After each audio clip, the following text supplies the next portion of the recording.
यह सोचने का विषय है। कोई व्यक्ति ईमानदारी से अपनी ईएमआई दे रहा है, यानी किस्त दे रहा है, तो उसका भी लोन खत्म नहीं हो रहा है, कर्ज नहीं खत्म हो रहा है। जो नहीं दे रहा है उसका तो कहना ही क्या। आखिर ऐसा क्यों हो रहा है? क्योंकि अभी मैंने आपको बताया कि रुपया है ही नहीं। अगर रुपया होता तो कर्ज होता, और जो चीज है ही नहीं तो वह कर्ज में कैसे आ? सबसे बड़ा सवाल यही है। क्योंकि इंसान के अंदर ऐसी कोई ताकत नहीं है कि किसी चीज को वो जीवन दे सके। बड़े बड़े वैज्ञानिक भी जिंदगी और मौत के बीच में ही आकर के अपने आप को समर्पित कर देते हैं, सरेंडर कर देते हैं कि जी वाकई ईश्वर है। आज जब रुपया है नहीं तो आपको कर्ज कैसा देगा? सबसे बड़ा सवाल यही है। क्योंकि रुपया लिखने मात्र से ही रुपया नहीं हो जाता, और जो चीज मेरे पास है नहीं वह मैं किसी को दे नहीं सकता। ऐसा काम सिर्फ ईश्वर कर सकता है कि है नहीं लेकिन उसको उत्पन्न करके चमत्कारिक रूप से प्रदान कर सकता है। लेकिन इंसान के बस की यह चीज नहीं है, और न ही किसी साइंस के पास ऐसी ताकत है कि जो चीज है ही नहीं वह आपको दे दे। अब आप ये कहेंगे कि अगर रुपया नहीं है तो हमारा देश कैसे चल रहा है?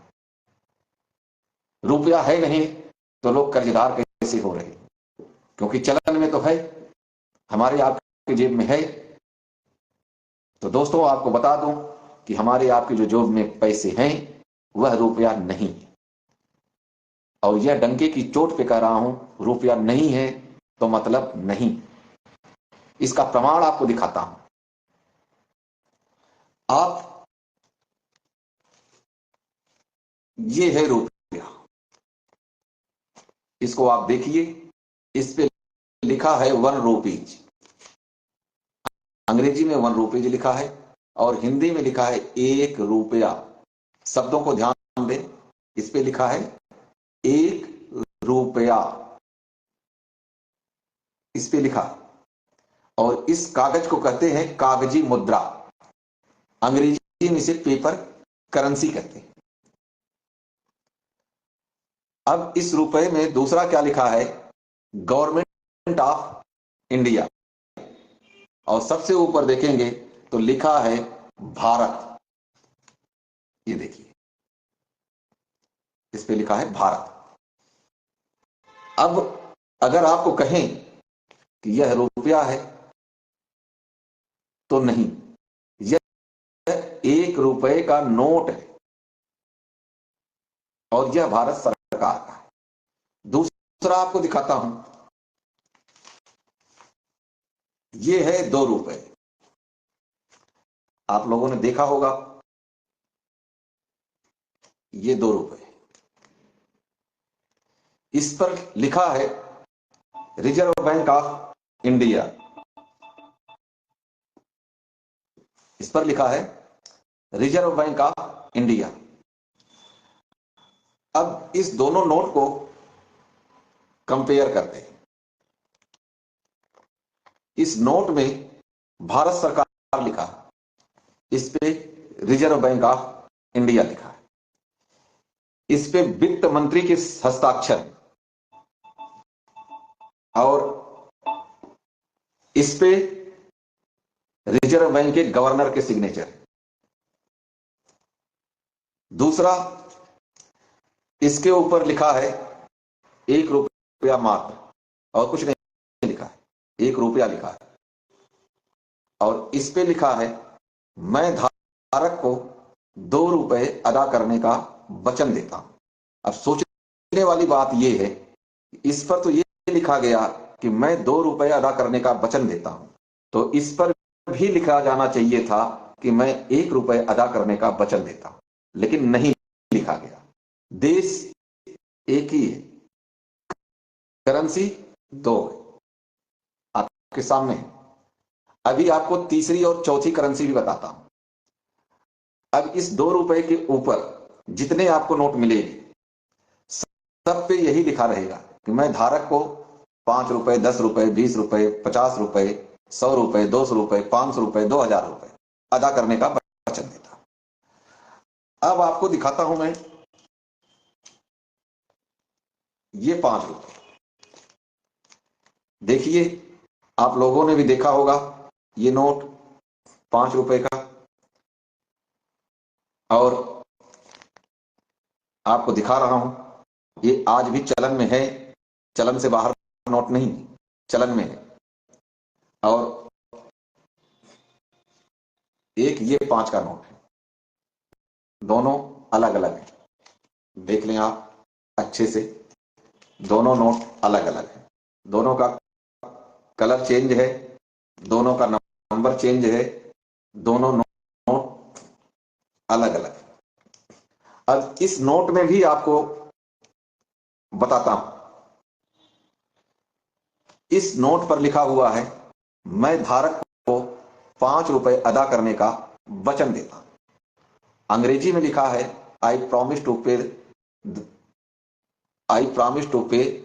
द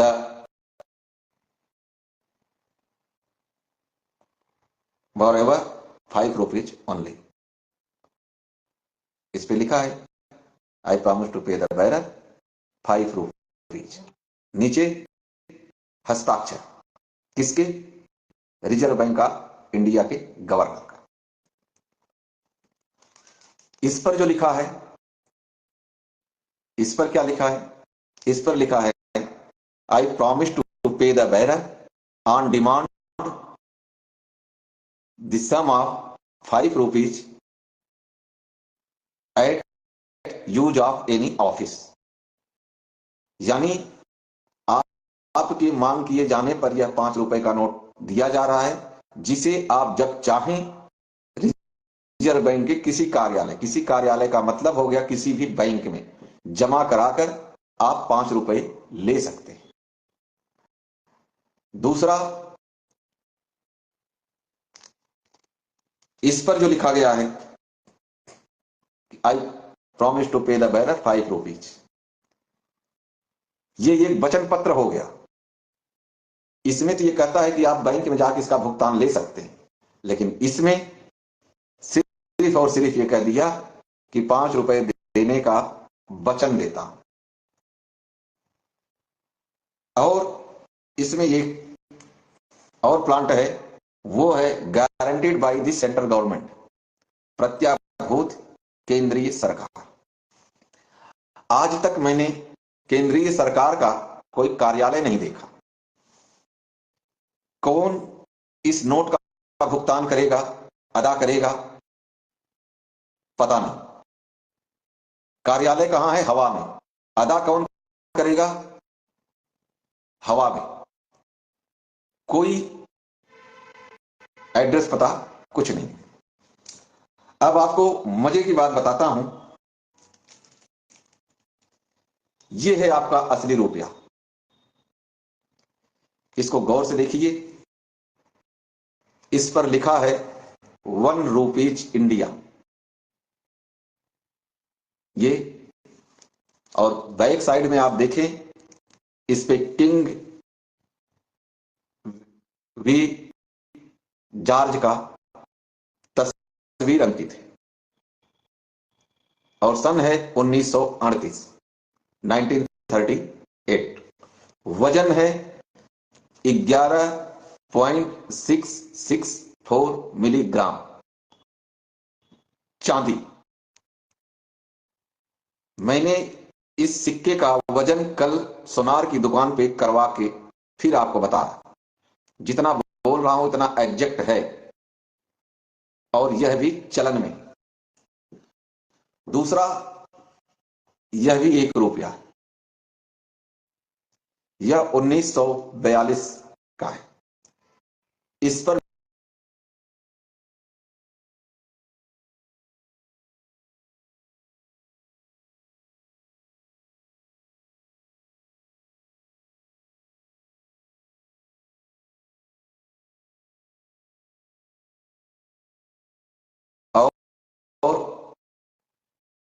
इसका भी वजन 11.664 मिलीग्राम चांदी। अब ये और ये दोनों सिक्के आपको समझने की आवश्यकता है। इस पेपर करेंसी को लेकर हम मार्केट में जाते हैं तो हमें एक कप चाय भी नहीं मिलती, और बहुत ज्यादा इसकी अगर कीमत मार्केट में मिलेगी तो सिर्फ एक चॉकलेट मिल जाएगी, आप खाएं या आपका बच्चा खाए। और इसको लेके जाता हूं तो आपको जानकर हैरानी होगी कि ये जो सिक्का मैंने लेके गया था 1938 वाला, इस सिक्के को सुनार से मैंने पूछा कि ये कितने रुपए का है, तो इसने मुझे बताया कि आज के रेट से बाबूजी यह लगभग 1200 रुपए का है। और जब मैंने इस सिक्के की बात की, उसने मुझे बताया 768 रुपए, 768, क्योंकि उसने बताया कि इसमें सिर्फ 50% चांदी है और इसमें बताया चांदी की मात्रा अधिक है। उसके बाद मैंने ये सारे नोट, ये देखिए इतने सारे हैं मेरे पास, ये सारे नोट और ये दोनों सिक्का ले जाकर के, मैं बैंक का नाम तो नहीं बताऊंगा, बैंक में गया।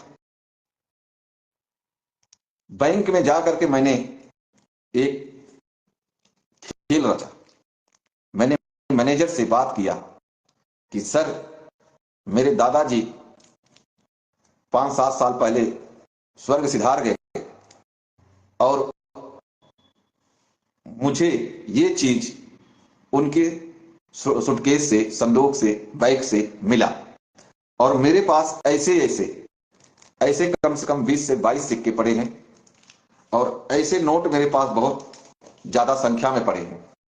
क्या यह चलन में है और बैंक में जमा हो जाएगा? तो दोस्तों, बैंक मैनेजर ने एक्सेप्ट किया, बोला जी बिल्कुल हो जाएगा जमा और चलन भी।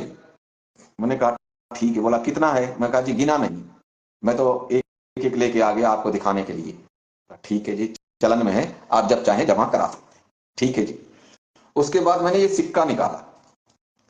मैंने कहा सर, ये से सिक्के भी मेरे पास है, उसमें कुछ सोने के भी हैं। तो बैंक मैनेजर ने कहा ये सिक्के जमा तो मैं कर लूंगा, लेकिन इस पे जो लिखा गया है 1 रुपए, मैं 1 रुपए में ही जमा करूंगा। कल की बात बता रहा हूं मैं। बोला मैं इसको 1 रुपए में ही जमा करूंगा और आप अच्छे आदमी हो, इसलिए आपको ये गुजारिश करूंगा, इसको आप बाहर ही बेचें, बाहर आपको इसको अच्छा पैसा मिल जाएगा। मैंने कहा सर आप देख लेते, मैं कहां जाऊंगा, सोनार के पास जाऊंगा, बिल मांगेंगे। बोला नहीं नहीं कोई बात नहीं है, वो कोई आम ले लेगा, इसका कौन सा बिल होता है। ठीक है। उसके बाद मैंने ये सोने का मोहर भी दिखाया उसको, ये मोहर, इस पर भी ये देखिए रिजर्व बैंक का लोगो आपको दिख रहा होगा, और इस साइड में देखेंगे आप तो लिखा है 1 मोहर इंग्लिश में, और उर्दू में लिखा है 1 मोहर। और इस मोहर की कीमत उस सोनार ने कल मुझे जो बताया, लगभग 95,000 रुपए बताया। 95, 5,000 रुपए कम, 1 लाख रुपए।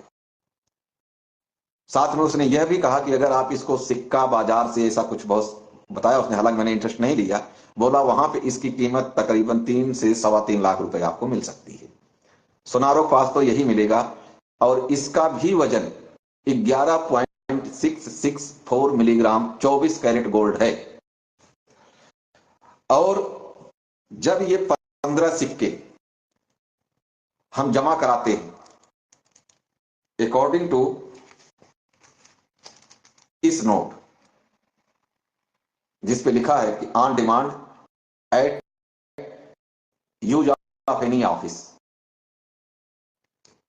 तो मुझे ये सिक्का मिलेगा, मोहर मिलेगा ₹15 में, यानी 175 ग्राम चांदी के बदले में हमें 11.664 लगभग 11.25 ग्राम सोना मिलता है 24 कैरेट गोल्ड। अब आप इसका आकलन कीजिए कि आप अगर इसको लेकर के सरकार के किसी भी कार्यालय में जाएं, डीएम के पास चले जाएं, एसपी के पास चले जाएं, एमपी के पास चले जाएं, एमएलए के पास चले जाएं, जज के पास चले जाएं, कहीं भी चले जाइए आप न्यायिक व्यवस्था तक, उनसे सिर्फ ये सवाल कीजिए कि क्या ये दोनों रुपए आज वैध मुद्रा हैं, चलन में हैं? तो उनका जवाब होगा जी चलन में है। फिर उनसे आप ये सवाल कीजिए कि अब आप बताइए, इस रुपए में हमें एक टॉफी मिलती है, एक कप चाय भी नहीं आती, और इस रुपए में आज भी मेरे घर का 10 से 12 दिन का खर्चा पूरा होता है।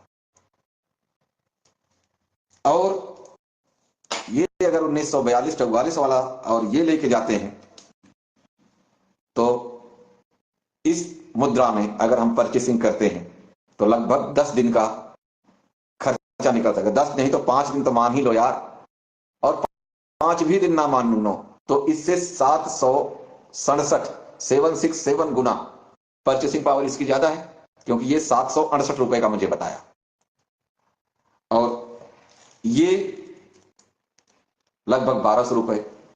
तो अगर लेटेस्ट का मान लें, 768 रुपए से 1 रुपए का ये कागज का नोट दे करके 767 रुपए की आपके साथ ठगी किया। किसने किया? सरकार ने किया। सरकार कौन है? बैंक है। बैंक कौन है? रिजर्व बैंक ऑफ इंडिया की शाखा है। और इस लूट का जवाब कोई नहीं दे रहा है। क्यों नहीं दे रहा है भाई? और मजे की बात आपको बताऊं मेरे दोस्तों, तो जो इनका एक्ट है, कोइनेज एक्ट और आरबीआई एक्ट, उसमें जितना वजन इनका दिया हुआ है उससे थोड़ा सा भी वजन कम नहीं मिला, एग्जैक्ट सही मिला। और यही चीज इसके लिए भी है, मोहर के लिए भी है। तो अब आप बताइए, अगर मैं ये कहूं कि आपने जो भी बैंक से लिया वो 700 गुना कम, 767 होता है, 700 गुना इसलिए मानते हैं कि मान लो 2-4 साल 5 साल पुराना आपका लेन देन है बैंक से, तब की बात लेके चल रहा हूं, तो 700 गुना तो आपको कम मिला। और जो आपने पेमेंट किया, भुगतान किया बैंक को, अपनी मेहनत मजदूरी खून पसीने की कमाई, वो 700 गुना ज्यादा दिया। अब सोचने वाली बात यहां पे ये है कि अगर आपको 700 गुना कम मिल रहा है और आप 700 गुना ज्यादा दे रहे हो, यानी 1400% आपके साथ लूट हो रही है। अगर आपके साथ 1400% लूट हो रही है तो क्या आप ये कल्पना कर सकते हो कि आप कर्ज से मुक्त हो सकते हो? असंभव। और रिजल्ट क्या होगा? आपको रोड पर तड़पता हुआ मरते लोग देखेंगे। क्यों? क्योंकि आपको जागरूकता नहीं, क्योंकि आप सवाल नहीं पूछ रहे हैं, क्योंकि आप विरोध नहीं कर रहे हैं, क्योंकि आप अपनी लड़ाई नहीं लड़ करके आप अपनी आत्मसम्मान की लड़ाई से लड़ते हुए सुसाइड कर रहे हैं। आपने क्या कभी सोचा कि आपके मरने के बाद क्या बैंक, सरकार आपके कर्ज को भूल जाएगी? नहीं। क्यों? आप तो चले गए, लेकिन आप अपने पीछे अपने बच्चों के कर्ज के दलदल में फंसाकर जा रहे हैं। मैं यह नहीं कहता कि आप लोन ना भरें, मैं यह नहीं कहता कि आप बैंक से लोन ले लें और देना, मैं यह नहीं कहता कि आप बैंक से लड़ें। मैं सिर्फ आपको दो ही चीज कहूंगा कि आप लोग जागरूक बने, सवाल जवाब करें। ईश्वर ने आपको मुंह दिया हुआ है, दिमाग दिया हुआ है, आप सोचिए, समझिए, विचार कीजिए। एक चीज और आपको बताता हूं, मेरे पास कई सारे केसेस आए। अभी आज की भी बात बता देता हूं।